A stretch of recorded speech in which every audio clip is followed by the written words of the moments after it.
In 1981, Hasbro partnered with Marvel Comics to develop the world and characters of their new toy line, G.I. Joe, A Real American Hero, and to produce a comic book promoting it.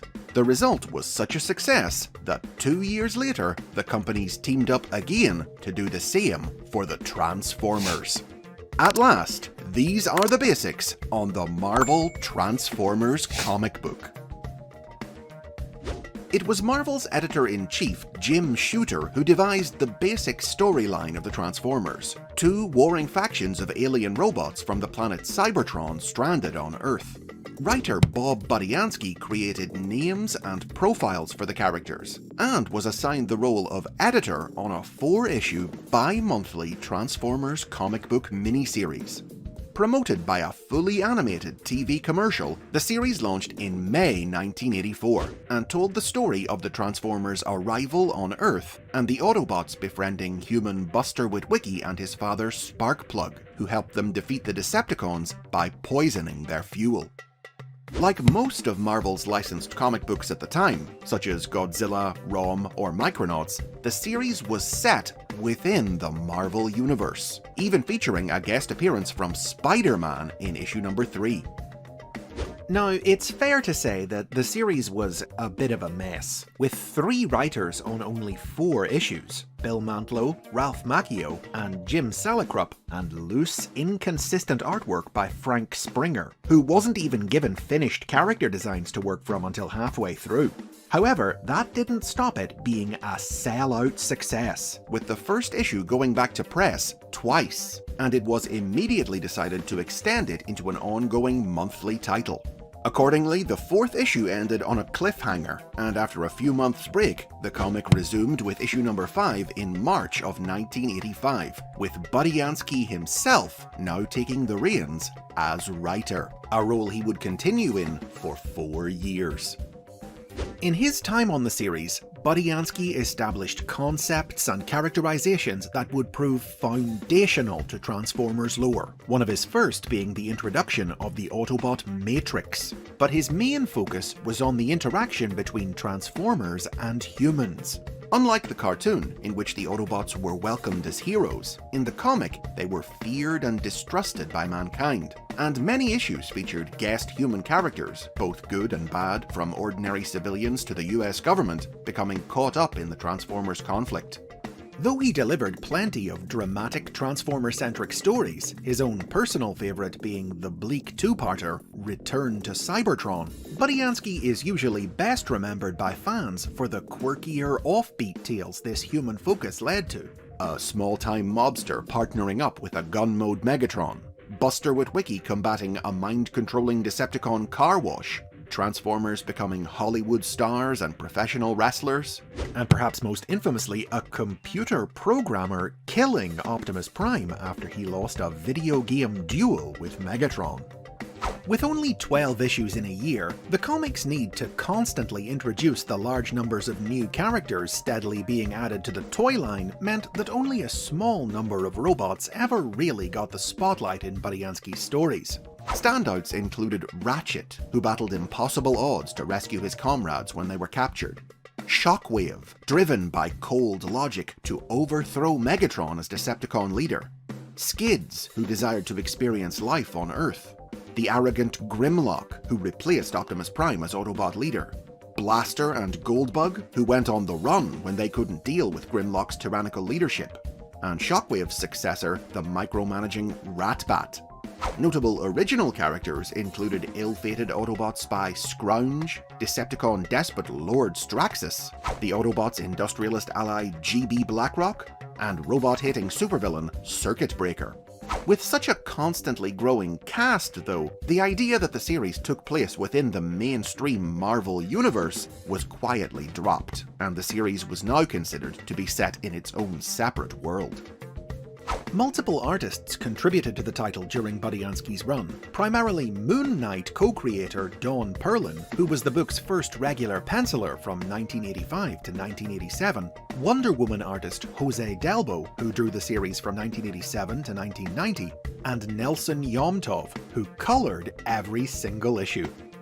The comic's success also led to the production of several tie-in miniseries across 1986 and 1987. The Transformers universe, collecting Budiansky's character profiles, an adaptation of The Transformers the movie, a crossover with G.I. Joe, and The Headmasters, introducing Fortress Maximus and the other new characters from the 1987 toy range, who then joined the cast of the monthly title. Meanwhile, in the United Kingdom, Marvel's British division, Marvel UK, were publishing their own version of the comic. Launched in September 1984, each issue of the UK comic included a reprint of half a US issue and a selection of backup strips, some original, some reprinted from other Marvel series.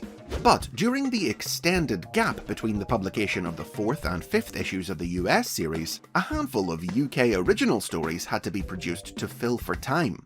The first of these, the haunting Man of Iron, would later be reprinted in the US series in 1987. But things didn't end there. Initially published every 2 weeks, the British comic's success saw it go weekly in 1985, meaning that the series was now reprinting the US stories faster than they were being produced, requiring a regular flow of UK original material to fill out the schedule. British writer Simon Furman crafted new tales to fit the breaks in the US narrative, illustrated by a rotating stable of artists including Jeff Anderson, Will Simpson, Jeff Sr., Dan Reed, Lee Sullivan, and Andrew Wildman. Early stories often focused on Furman's favourite characters, the Dinobots, whose leader Grimlock he wrote as more of a noble anti-hero compared to Budiansky's arrogant tyrant. But things changed in late 1986 with the landmark serial Target 2006, a tie-in with the UK release of The Transformers the movie, in which the new characters from the film travelled back in time from the future era in which the movie was set to the present day. Afforded much greater storytelling freedom by this cast of characters who weren't part of the US comic, Furman continued the saga over the next 2 years, with a run of stories in which the deranged future Decepticon Galvatron schemed to dominate both time periods. Additionally, hardback annuals were released every year, containing new stories that often tied into the weekly comic's ongoing narrative. Furman's stories were just as key to the development of Transformers lore as Budiansky's, introducing characters and concepts like the Autobot commando unit The Wreckers, robotic bounty hunter Death's Head, who was spun off into his own comic, and an origin story for the Transformer race that depicted them as creations of the God of Light, Primus. Tonally very different to the US stories, their epic scope helped make the comic one of the highest-selling boys' action titles in the country. As 1988 came to an end and 1989 began, change was in the air. Budiansky had celebrated the US comic's 50th issue with the Underbase saga, in which Starscream acquired cosmic power and wiped out a huge swathe of the cast, while Furman saw in the UK comic's 200th issue with Time Wars, the conclusion of his years-long time travel saga. At this point, a fatigued Budiansky decided to step down as writer on the American title, and chose Furman to take over the series from issue number 56. Furman brought over several ideas from his UK work, including the Primus origin story, and over the next year and a half, crafted another of his now trademark epics, building towards the coming of the monster planet Unicron. In the process, he also shone a light on newer characters from the toy line, making cult favourites out of bots like Autobot Detective Nightbeat, Obsessive Decepticon leader Thunderwing, and skeletal samurai Bludgeon. Art for his run was provided by fellow British creators Jeff Sr., who alternated with Jose Delbo, and Andrew Wildman, who took over as regular penciler for the series' final year. With one writer on both series, the US and UK comics now had the potential to be more connected than ever. But unfortunately, decreasing sales saw the UK title hit with cutbacks and a format change, with each issue now containing a few reprinted US pages and a short UK original black and white strip. This unanticipated change led to the US and UK stories falling out of sync, with UK strips being printed weeks or months before the US reprints they were meant to tie into. And eventually, in 1990, Furman abandoned attempts to tie them together, and instead, in conjunction with re-releases of older Transformers toys going on in Europe at the time, transitioned the UK material into more comedic strips about Grimlock leading the Autobots' new Earth Force team, which didn't really fit with the US continuity. These strips ran until September, whereupon the production of UK original material stopped entirely and the comic went full reprint. Sales were also running low on the American series, and it was intended that the climax of Furman's Unicron saga in 1990's issue number 75 would be the book's final issue. However, it was granted a reprieve at the last second, running for 5 more issues, before finally ending with issue number 80 in May 1991, in which the Decepticons were exiled to the far reaches of the galaxy, and the victorious Autobots at last returned home to a rebuilt Cybertron. The UK series would continue to reprint the US stories, but when they ran out, it too came to an end with issue number 332 in January 1992, with Furman writing one final original story for the last UK annual that served as an epilogue to the series. Like the original Transformers cartoon, the Marvel comic is one of the most influential pieces of Transformers media ever produced, and its stories, concepts, characterizations, and iconic images continue to shape new series today.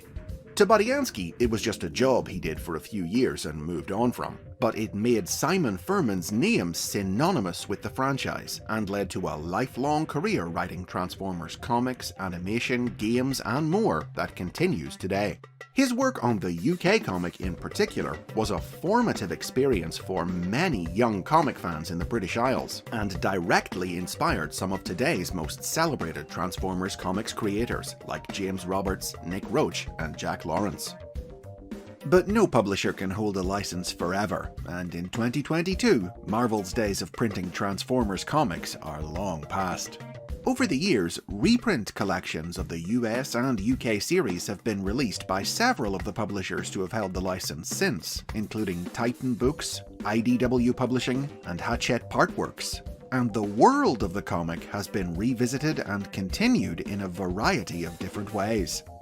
Marvel published their own sequel just a few years after the original series ended, in conjunction with the 1993 toy line, Transformers Generation 2. This series would be Marvel's final Transformers publication, and was written by a returning Furman, who disregarded the epilogue he'd written for the UK series to craft a 12-issue story about the Autobots fighting a new second generation of Decepticons. In 2007, the Transformers Collectors Club produced their own continuation of the Marvel Universe, picking up where the original series had ended, ignoring both the UK original stories and Generation 2, as a tie-in with the Transformers Classics toy line.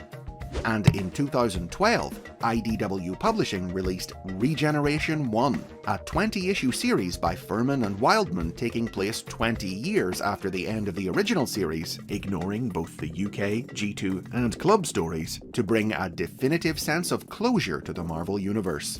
But even that wasn't the end of the story, as IDW would bring Furman back again for the prequel miniseries Transformers 84. Whether or not this will truly be the final published story set in the Marvel Universe remains to be seen, but in the hearts and minds of fans, as Furman himself is so often fond of saying, it never ends. And those are the basics on the Marvel comic. Did you read it back in the day or experience it in reprints? What are your favorite stories and characters? Tell me in the comments, and don't forget to like and subscribe for more Transformers history like this. Plus, if you're able to support the show on Patreon, you can get early access to new episodes.